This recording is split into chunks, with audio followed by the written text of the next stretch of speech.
Using the SSE workout, you can start getting fitter and burning fat or building muscle right away. But what if you want to become the next Arnold Schwarzenegger? What if you want to become incredibly bulky, ripped, and hench?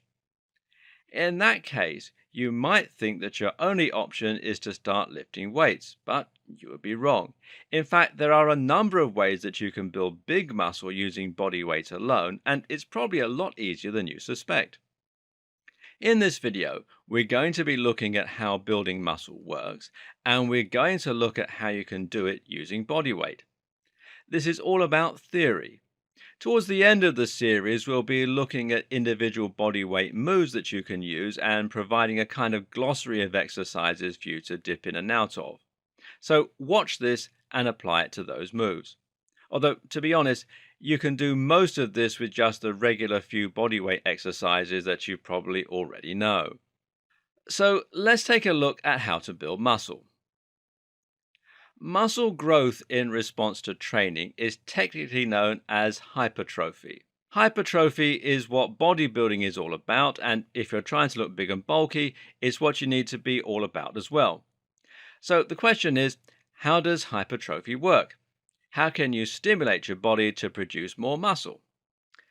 And the answer is that you need to provide the body with volume.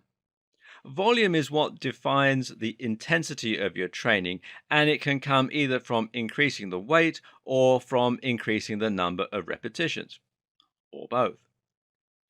This triggers changes in the muscle which causes it to grow, and it's widely believed that there are two different mechanisms through which this can occur: sarcoplasmic hypertrophy and myofibrillar hypertrophy. Sarcoplasmic hypertrophy is the kind of hypertrophy that is caused when you increase the number of repetitions. This is the kind of muscle growth that you get when you train with rep ranges of around 12 to 15 or even higher. It's also increased when you increase your time under tension, which is the amount of time that you spend actually straining under the weight, rather than setting it down to rest between sets. When you increase the number of repetitions you perform and when you hold the weight in position, you're calling on your muscles' endurance. This in turn relies on the amount of fluid and the amount of energy, otherwise known as ATP, stored in the muscle cells, the sarcoplasm. When you use this kind of training, it means that the muscle is constantly tensed and working. In turn, this causes the blood to occlude. In other words, it gets sent to the muscle and it stays there. This is also what causes us to get the feeling of pump when we're working out. As this happens, you also get a buildup of metabolites. These are muscle building products that are found in the blood and that you end up flooding your muscles. Now, metabolites include the likes of testosterone, growth hormone, and IGF-1. You also get a lot of nutrients in here. As a result, the muscle responds by growing and specifically by swelling and taking on more water mass. This gives the muscles a bigger, bloated look. They may be quite soft, but it's a great way to get big fast and to increase your ability to perform large sets of exercise. Okay, let's talk about myofibrillar hypertrophy. Because another thing that occurs as you train is that you create tiny tears in the muscle fiber. These are called micro tears, and they're so small as to not be damaging in any way or to be all that painful, although this can lead to DOMS the next day, which is delayed onset muscle soreness. What these micro tears can do, though, is to cause the muscle to appear damaged to the body, and that means it needs to get repaired. When you're resting later on, the body will use protein from your diet in order to rebuild the muscle, and each of those muscle fibers will come back slightly thicker and slightly stronger than before.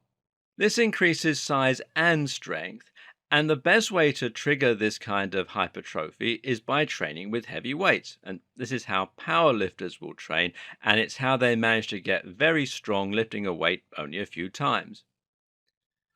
What you also need to know about is the different types of muscle fiber. Your muscles have a number of different kinds of muscle fibers that make them up, and each has a slightly different role. In general, though, we can split these muscle fibers into two categories, which are fast twitch and slow twitch.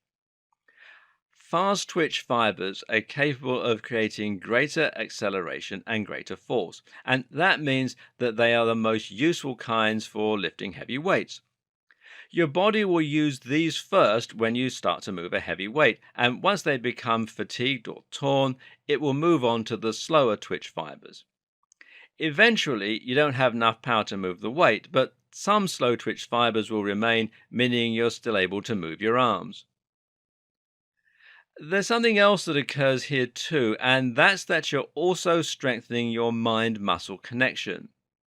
This is the ability of your brain to actually use the muscle you've got in order to exert force, and the more you train, the greater that ability becomes. Each time you contract a muscle, you do so by sending signals from your brain through your central nervous system.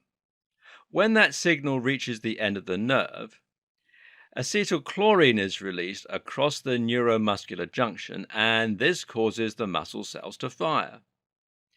As you do this repeatedly, you're actually able to increase the number of nuclei in your muscle cells, called myonuclei, which means that more of your muscle fibers can fire in response to that signal.